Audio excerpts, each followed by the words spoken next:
Bonjour à toutes, bonjour à tous et bienvenue dans Le français c'est facile avec Adrien. Et aujourd'hui, en ce samedi 3 mai 2025, on va reprendre où on s'était arrêté hier dans la fable de La Fontaine, la laitière et le pot au lait. Donc je vous fais un rapide rappel. On a Perrette, une laitière, donc une femme qui fait du lait, qui produit du lait, qui a un pot de lait sur sa tête. Elle est habillée avec une jupe, des petites chaussures plates, et elle s'imagine arriver à la ville, vendre son lait, acheter des œufs, élever des poulets, vendre les poulets, acheter un cochon, faire grossir le cochon, revendre le cochon, acheter une vache et un veau. Et donc, on en est à la ligne 22 qu'on va faire tout de suite. Ligne 22, Perrette, là-dessus, saute aussi transporter. Donc, en pensant à tout ce qu'elle va pouvoir acheter, elle est toute contente. Et donc, elle commence à sauter sur le chemin, car elle est ravie de cela. Ligne 23, le lait tombe. Adieu, veau, vache, cochon, couvé. Et donc Perrette, c'est abruti, pardon. Perrette saute en oubliant qu'elle portait son pot de lait. Le pot de lait tombe et tout le lait se répand sur le sol. C'est là qu'on a l'expression qu'on a vue il y a 2 jours. Adieu, veau, vache, cochon, couvé.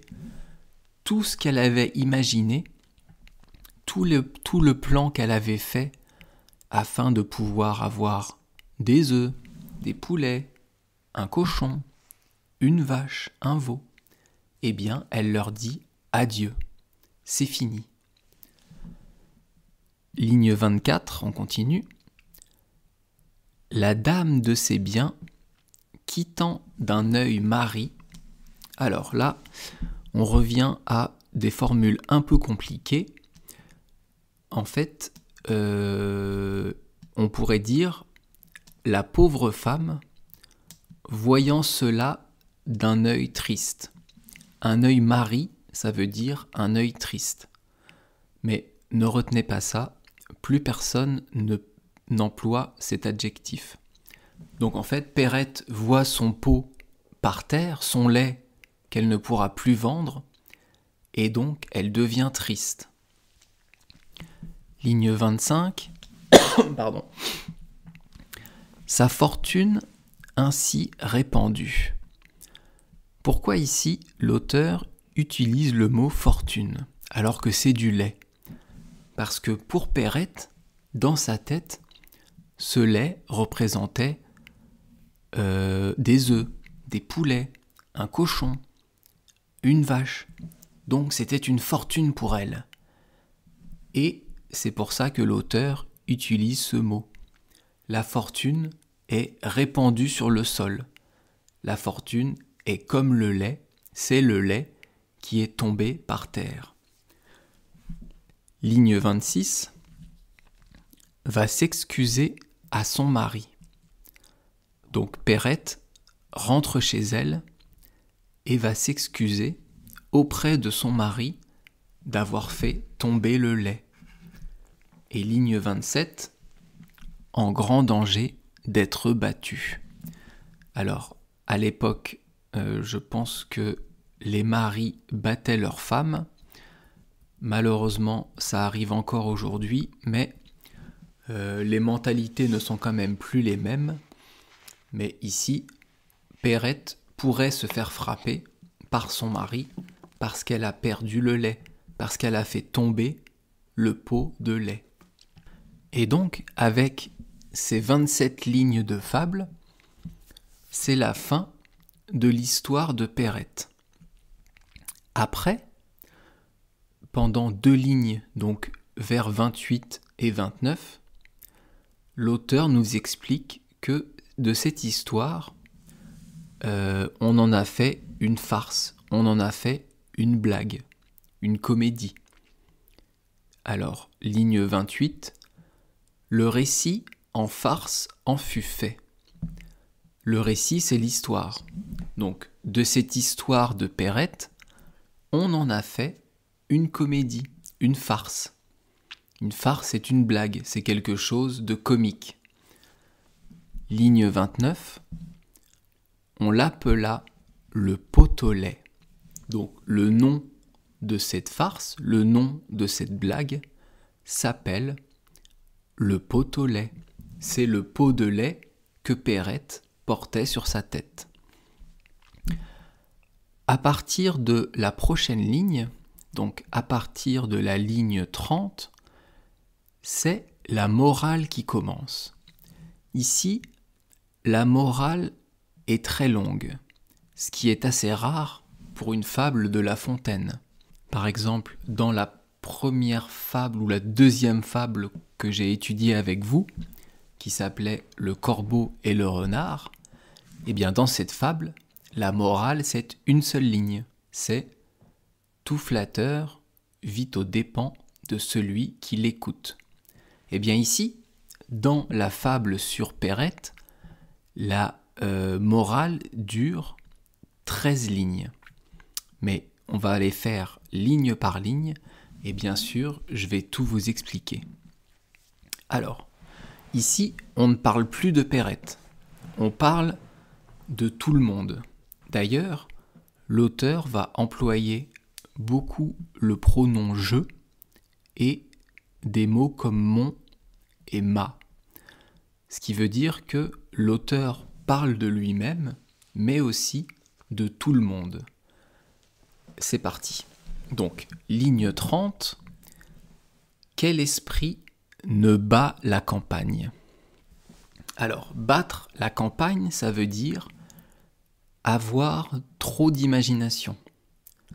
Ça veut dire laisser aller sa pensée à beaucoup de choses. Ça veut dire laisser divaguer son esprit. Donc, la question que l'auteur nous pose, que l'auteur se pose, c'est « mais qui n'a pas trop d'imagination ? Tout le monde a beaucoup d'imagination. » Ligne 31. Qui ne fait château en Espagne ? Alors là encore, c'est une expression française qui est pas très connue. Faire un château en Espagne ou bâtir un château en Espagne, ça veut dire avoir des projets fous, avoir des plans, avoir des projets qui ne sont pas réalisables, qui vont être très compliqués à faire. Là encore, c'est une question, un peu la même que juste avant, pour savoir, mais tout le monde a des projets fous, tout le monde a envie de faire des choses folles. Ligne 32, Picrocole, Pyrrhus, la laitière, enfin tous. Alors, là c'est un peu plus compliqué encore.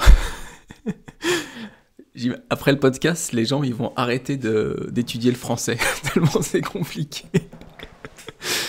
Alors, Picrocole, c'est un personnage. C'est un personnage qui a été créé par un auteur qu'on appelle François Rabelais. Et ce personnage, sa caractéristique, c'est qu'il veut dominer le monde entier. Pyrrhus, le deuxième mot de la ligne, ça, c'est un personnage réel. Et cette personne, elle aussi, elle voulait conquérir le monde entier. Et dans la ligne, on a après la laitière, enfin tous. Donc l'auteur ici nous dit, mais tout le monde, vraiment tout le monde, a beaucoup d'imagination. Tout le monde a des projets auxquels il va penser. On continue. Ligne 33. Autant les sages que les fous. Donc là, pareil, les personnes sages comme les personnes folles. Ligne 34. Chacun songe en veillant. Il n'est rien de plus doux. Ici, on a le mot songe, qui est d'ailleurs ici un verbe. C'est le verbe songer et ça veut dire rêver. Donc l'auteur continue en nous disant « Il est très agréable de rêver. Tout le monde rêve à des choses et c'est ça qui est agréable. » Ligne 35. Une flatteuse erreur emporte alors nos âmes. Alors, je vais vous dire ce que ça veut dire. Ça veut dire, à trop rêver, on n'est plus dans la réalité. Nos âmes sont emportées par des rêves qu'on fait. On va se rêver très fort, très beau, très grand. Eh bien, c'est une erreur. On se flatte, on devient narcissique à trop rêver, à se voir plus grand qu'on est. Narcissique, ça veut dire qu'on ne pense qu'à nous. Ligne 36. Tout le bien du monde est à nous. Donc là, on est toujours dans la rêverie, on est toujours dans le rêve, comme Perrette a pu rêver de vendre son lait pour acheter des œufs, acheter un cochon, un veau, une vache.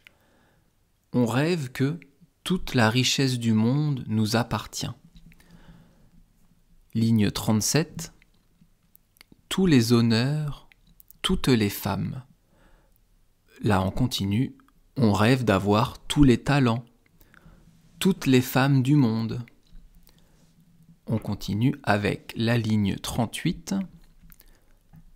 Quand je suis seul, je fais au plus brave un défi.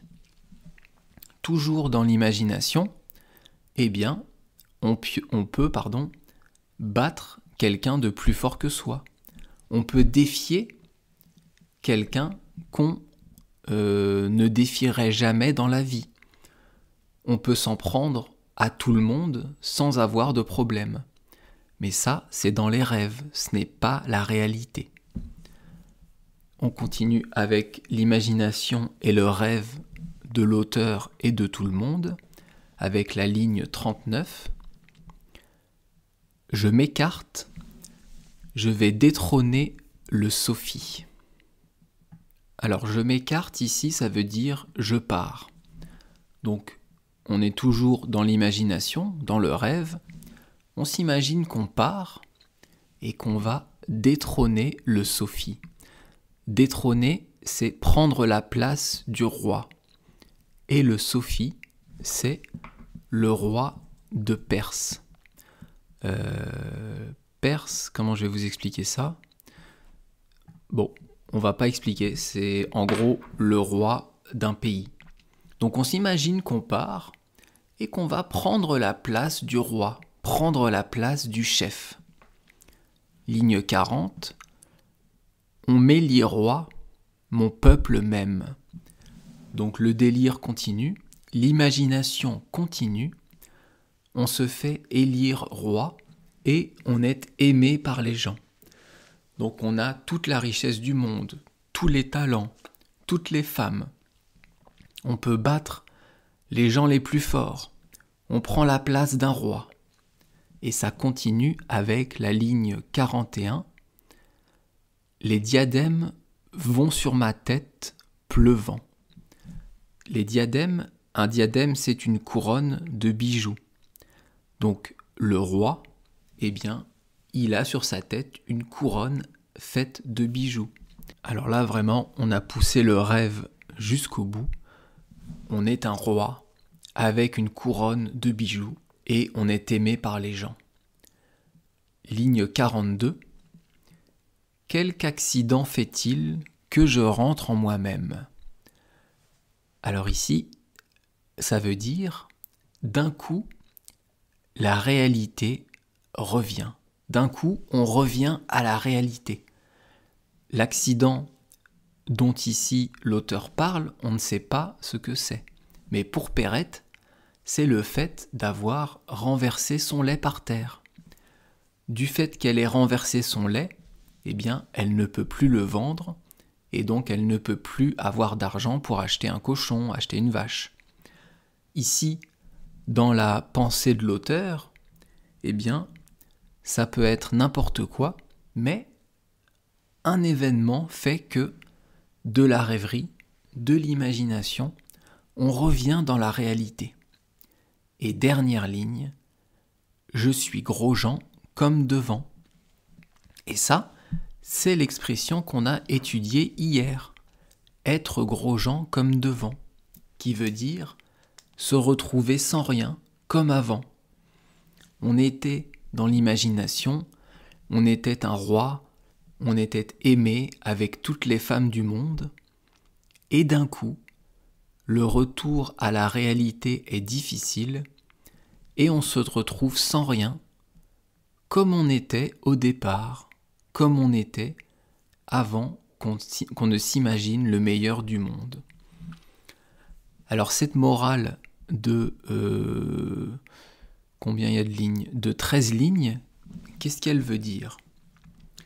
Elle veut dire que à trop rêver de grandeur, eh bien, on n'obtient rien. Il vaut mieux être dans le réel, ne pas être trop centré sur soi, ne pas s'imaginer meilleur qu'on est.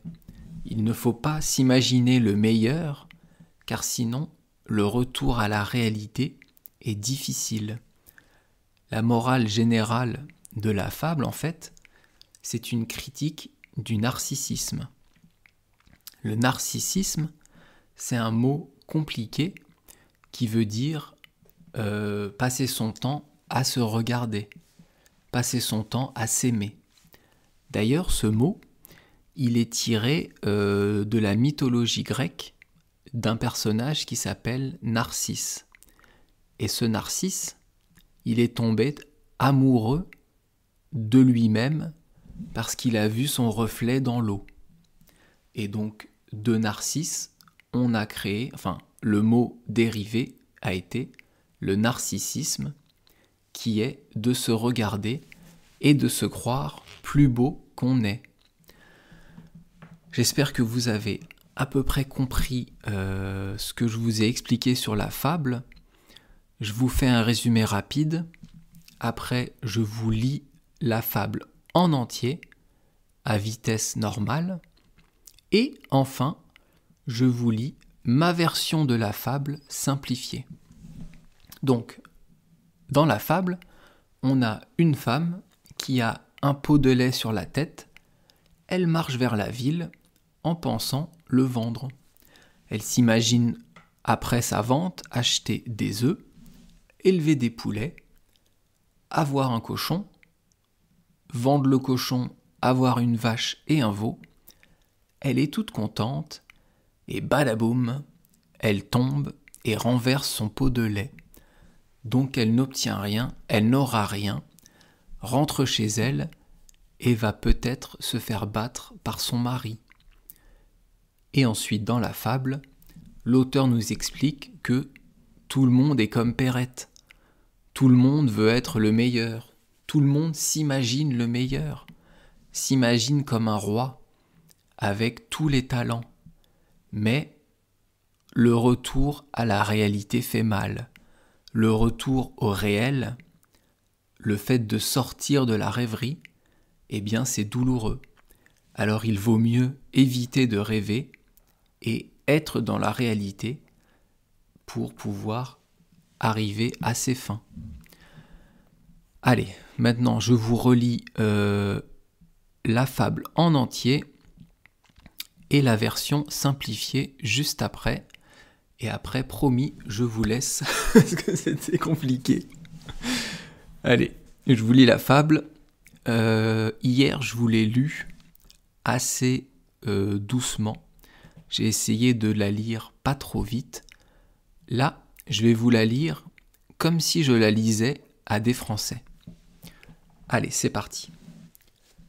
La laitière et le pot au lait par Jean de La Fontaine. Perrette sur sa tête ayant un pot au lait, bien posé sur un coussinet, prétendait arriver sans encombre à la ville. Légère et court-vêtue, elle allait à grands pas. Ayant mis ce jour-là, pour être plus agile, cotillon simple et souliers plats. Notre laitière, ainsi troussée, comptait déjà dans sa pensée tout le prix de son lait, en employait l'argent, achetait 102, faisait triple couvée. La chose allait à bien par son soin diligent. Il m'est, disait-elle, facile d'élever des poulets autour de ma maison. Le renard sera bien habile s'il ne m'en laisse assez pour avoir un cochon. Le porc à s'engraisser coûtera peu de son. Il était quand je lus de grosseur raisonnable, j'aurais le revendant de l'argent bel et bon. Et qui m'empêchera de mettre en notre étable, vu le prix dont il est, une vache et son veau, que je verrais sauter au milieu du troupeau. Perrette, là-dessus, saute aussi, transportée. Le lait tombe. Adieu, veau, vache, cochon, couvé. La dame de ses biens, quittant d'un œil mari sa fortune ainsi répandue, va s'excuser à son mari en grand danger d'être battu. Le récit en farce en fut fait. On l'appela le pot au lait. Quel esprit ne bat la campagne? Qui ne fait château en Espagne? Picrocole, Pyrrhus, la laitière, enfin tous. Autant les sages que les fous? Chacun songe en veillant. Il n'est rien de plus doux. Une flatteuse erreur emporte alors nos âmes. Tout le bien du monde est à nous, tous les honneurs, toutes les femmes. Quand je suis seul, je fais au plus brave un défi. Je m'écarte, je vais détrôner le Sophie. On m'élit roi, mon peuple m'aime. Les diadèmes vont sur ma tête pleuvant. Quelque accident fait-il que je rentre en moi-même? Je suis Grosjean comme devant. Et voilà, là je finis de vous lire la fable de La Fontaine. Et maintenant, je vais vous lire la version que j'ai créée pour vous, donc la version simplifiée de la fable. Je vais vous la lire doucement, donc essayez de comprendre ce que je dis. La laitière et le pot au lait.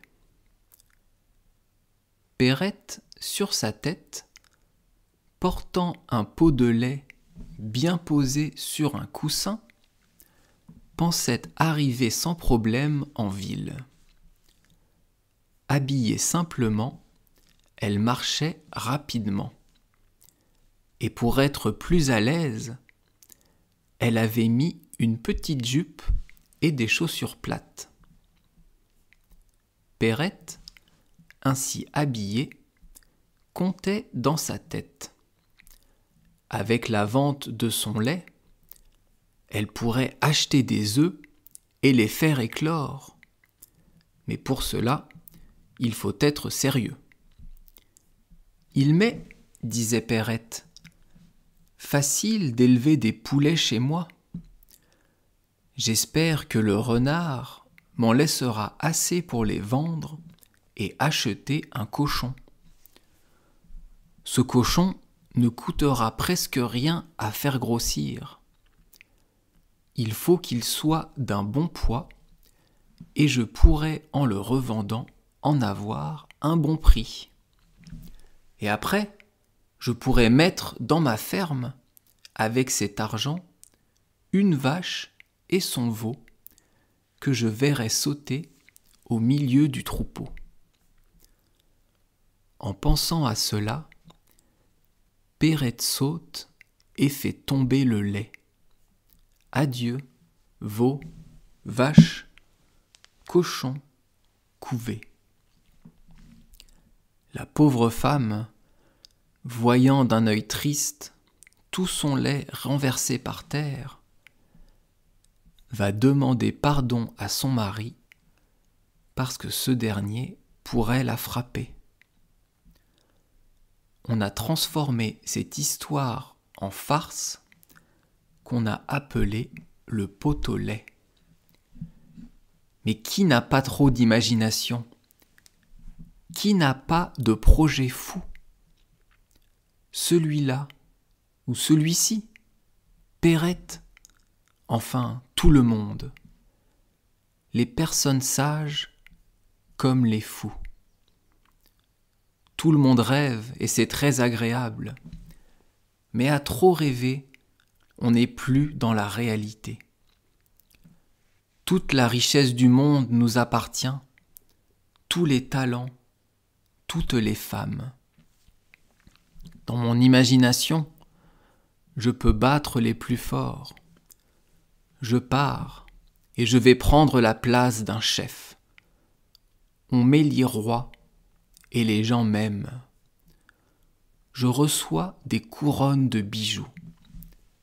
Mais d'un coup, la réalité revient et je me retrouve sans rien comme j'étais avant. Et voilà, avec ces 2 podcasts, on a fini d'étudier la fable de La Fontaine, la laitière et le pot au lait. J'espère que ça vous a plu. Si vous avez envie que j'étudie d'autres fables de La Fontaine, vous pouvez m'envoyer un petit message. J'ai créé un mail pour ce podcast qui est françaisfacileadrien@gmail.com françaisfacileadrien@gmail.com. Vous pouvez m'envoyer un petit message pour tout et rien, qu'on puisse discuter un peu. Si vous avez des remarques, une suggestion, un message d'encouragement, ça me fera très plaisir. Sinon, vous pouvez aussi me retrouver sur YouTube, Patreon et Instagram. Merci beaucoup d'avoir écouté cette série de podcasts et on se retrouve demain pour une nouvelle expression française. Et cette nouvelle expression française, ça sera être dans le creux de la vague.